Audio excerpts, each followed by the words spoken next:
Assembly आईनी मुद्दत पूरी करेंगी। आम इंतखाबात इमरान खान के दबाव पर नहीं, अपने वक्त पर होंगे। PDM क़यादत की PTI चेयरमैन की जानिब से इदारों पर हमलों की मजम्मत। इमरान खान के मुकाबले के लिए नया हुकूमती बयानिया लॉन्च करने का फैसला। लाहौर में अहम तरीन इजलास, आसिफ जरदारी, फजलुर रहमान और दीगर जमातों के कायदीन की शिरकत।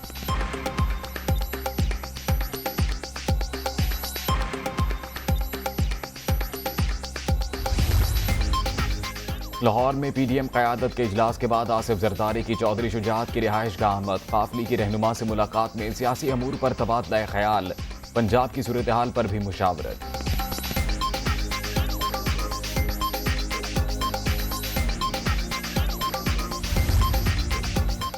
और रियासती इदारों पर बार बार और शर्मनाक हमलों के बावजूद इमरान नियाजी को छूट दी जा रही है।